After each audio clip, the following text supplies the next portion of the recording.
Assalamualaikum warahmatullahi wabarakatuh. Selamat malam, selamat siang, selamat sore, dan selamat pagi. Tentu juga selamat berbahagia. Pada hari ini saya ingin mengangkat sebuah tema tentang bagaimana kuncinya sukses mengajar. Mengajar itu tidak cukup hanya menguasai bidang studi, tapi harus bisa menguasai metode-metode, dan tentunya juga bagaimana siswa-siswa bisa tertarik dengan pelajaran kita. Nah, kepiawaian ini dibutuhkan memang pengalaman yang sangat lama ya, untuk menjadi seorang guru yang menjadi panutan atau idola para siswanya.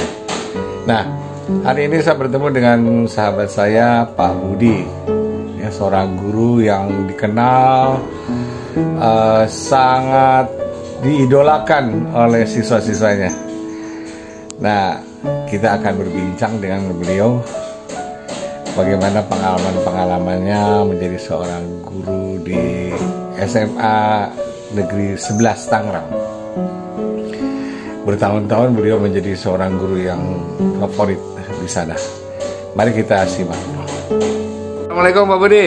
Waalaikumsalam. Iya, apa kabarnya? Alhamdulillah. Alhamdulillah ya. Pak Budi sudah berapa tahun mengajar, Pak?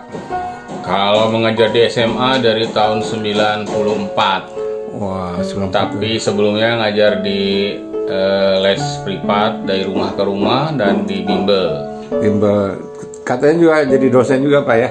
Oh iya. Nah, jadi Pak Budi ini bukan hanya sebagai guru SMA tapi seorang dosen. Nah, saya tanya Pak, maksudnya murid-murid itu selalu mengatakan Pak Budi itu. Apa sih kiatnya Bapak bisa menyampaikan pelajaran tuh lebih menarik dengan anak-anak itu, gimana sih caranya deh? Oh, kalau untuk supaya bisa menarik dan lain-lainnya, terutama bagi siswa yang kurang lah kemampuannya dalam matematik, yang pertama kita harus menguasai materi. Kemudian di samping atau pada saat menjelaskan materi ya diberikan kata-kata humor lah, bercanda itu, tapi jangan sampai keterlaluan. Kemudian juga kita harus dekat dengan anak. Nah, itu dekat dengan anak itu yang paling sulit tuh, gimana itu caranya biar dekat dengan anak? Kalau saya sih terutama di pendekatan dulu kalau pada saat mengajar. Karena kita kalau mengajar jangan sampai di depan terus, di meja atau di papan tulis, tapi kita keliling sambil dilihat catatannya, barangkali ada yang salah nulis, kita tegur, kita perbaiki yang harusnya seperti ini gitu. Kalau guru yang anak-anak yang bandel gimana, suka marah nggak Pak? Yang pertama pasti marah dulu sih. Pasti kalau saya kejar tuh anak-anak yang bandel atau anak yang kurang lah ya, supaya dia dikasih terapi lah sedikit demi sedikit. Dan nanti lama-lama kan dia juga akan sadar, oh iya saya salahnya seperti ini gitu. Iya.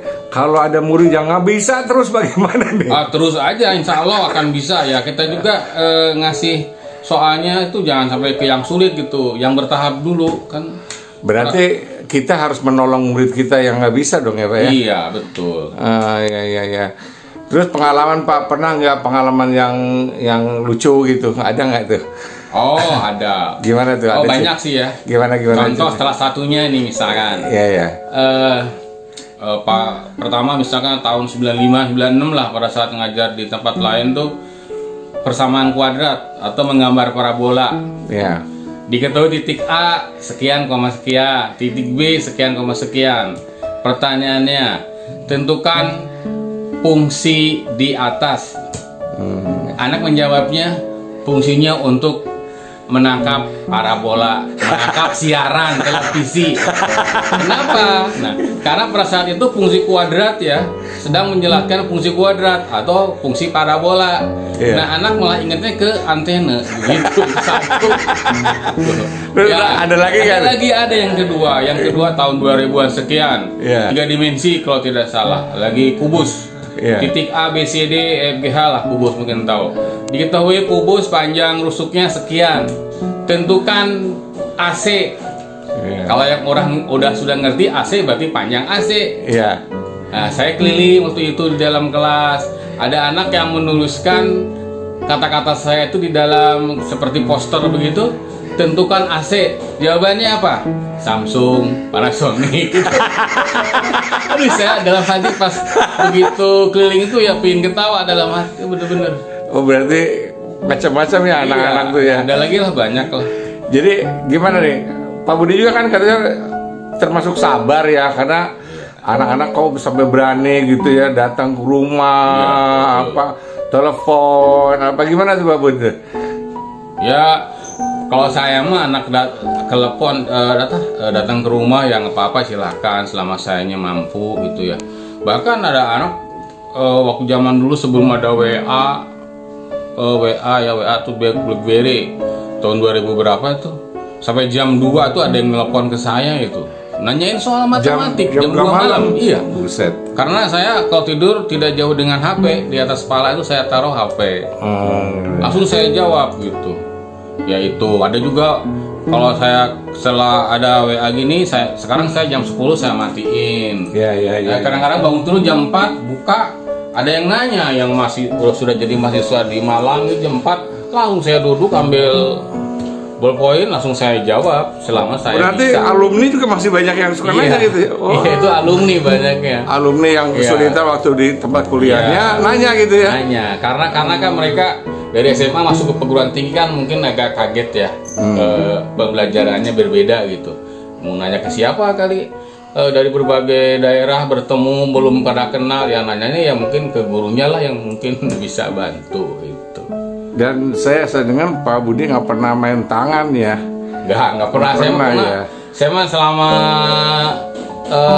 mengajar mukul dengan emosi belum pernah. Tapi kalau hanya nyolek apa mukul biasa sering. Tapi kalau mukul dengan marah nyolek lah gitu ya.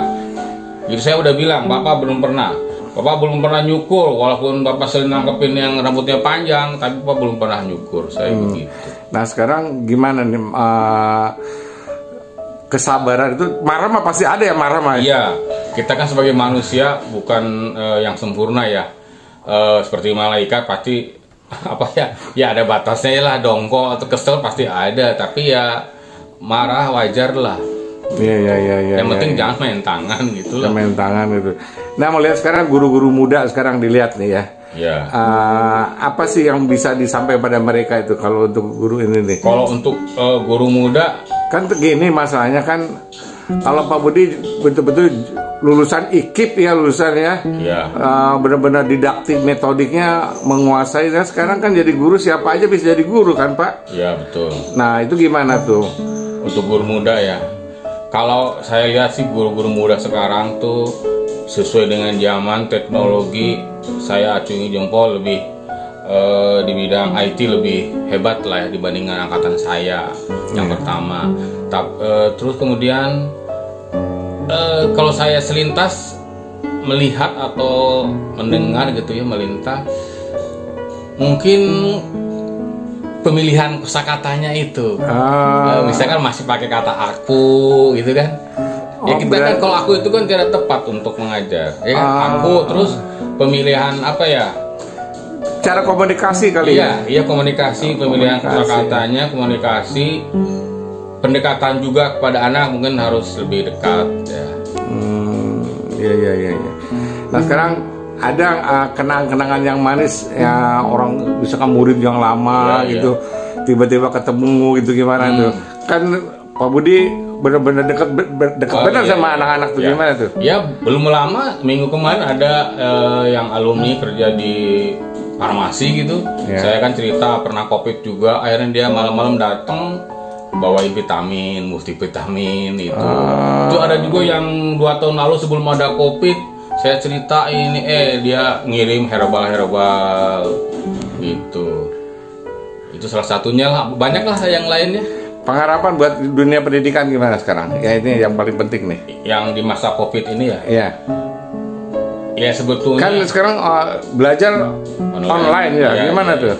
Ya sebetulnya hati kecil yang paling dalam tuh kita ingin KBM seperti biasa pasti.